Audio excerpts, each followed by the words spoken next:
It's Joe, and this is my next project. Hey, welcome to the shop. We've been working on this top for a week or so, and today I got a little further down the road. Here's what went on. This is a Lincoln Town Car right front fender, and I'll show you another one over here. I don't know if you've been following along or not, but this is a Lincoln Town Car. I think it's, I don't remember what year it is. This is the left front fender, driver's side front fender. And I cut the other one, the right front fender, right down this line here. And I left a little bit of this curve in it because I wanted it to tuck over the top a little bit. And you'll see, let me see if I can stand up here and show you. Oh yeah. See, on this side, this body line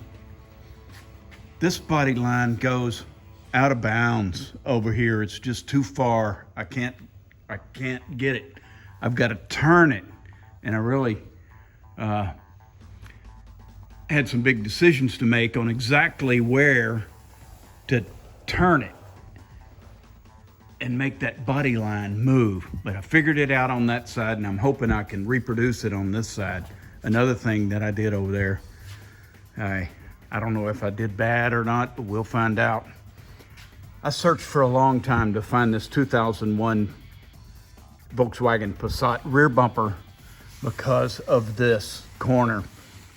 And for some reason, I don't know why I did this, rookie move, but see, it kind of sticks out. And when I push it in, watch that top. I push it in and it keeps getting higher. And I'm trying to keep this low. This top, the body design, the top humps over a little bit and then dips down. And that was really conflicting with this.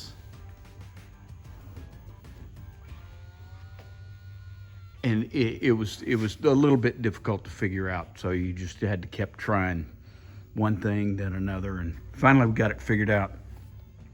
And one thing that I did, I cut the stiffener out from underneath this Toyota Corolla hood and just made it easier to deal with. The hard part about this whole roof was this just slipped around. The best thing I did was build this, and I screwed it. I screwed it to it, didn't screw it. I screwed it to it.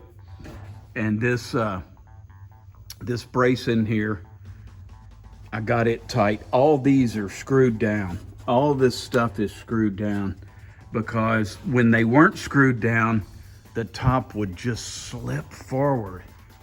And I made this little piece right here. This is just a little stick that I've measured and set in place here. And the center of the car is exactly where this plumb bob is sitting. That sets the car front to back and side to side.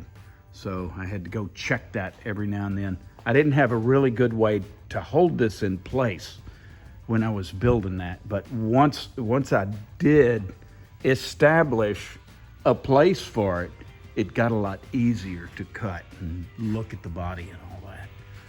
Yes, I'm real proud of the way this is turning out. And I cut this with a scissor wheel. And when you cut with the grinder, the scissor wheel, it kind of leaves an edge up on this side. It leaves an edge on the back side. But I lightly sanded it and ground it off. And I don't want to taper the end of the material here. But I want it to be completely flat. And when we go back and put rivets in this thing, it's just gonna be so nice. See how it's closing the gap? Watch this. Oh, it's just gonna be nice. The little window's gonna fit in there. I think this chrome, which I showed you before, I've got this little chrome piece here that fits right in there. Chrome goes up, and see the bottom of it kind of tucks under. We may have to cut this thing off just a little bit, but that's okay. I'm gonna make a plate that'll probably rivet down to this deck lid, what is now a deck lid, and it's not gonna follow this rainbow curve here. I'm probably gonna bring it back to here and then curve it and go over. I'm gonna make this curve a little sharper right through here. So, and see, you can wrap right around there, tucking that. I don't know how I'm gonna end it, but I think what I need to do, I've looked on these like, I don't know, there's a lot of coupes out there, and some of them have this little body line, this little S of a body line right there, and I'm really liking that. Oh, I can bend that down and then curve it back, maybe on top of that, maybe into that. I'm not sure exactly, but I'll know it when I see it, when I get there. This is also gonna have a little flat. I'll have a flat piece that'll run on that, as well as a little piece inside where it won't be sharp. And I'm thinking it's gonna be narrow and get wider and wider and wider as it goes down here. And then as it tucks in, it'll be pretty wide there. And when you sit in this car, wow, I think your eyeballs are about this high. I don't think your chin shows while you're sitting there. I guess it could. There's a lot of headroom. This car's got a lot of room up and down. It's not as long in here. It's a 4L60E. It's a little bit tight right in here, but you see that bracket? You can't see it. That bracket at the tip of my finger, I can cut that off and get another 1.5 inches. We'll just have to work our way through it. We'll do that. Not a problem. It's just one project after another, and each one is more fun than the last. Hey, I'm glad you show up here every Saturday morning, and thanks for tuning in.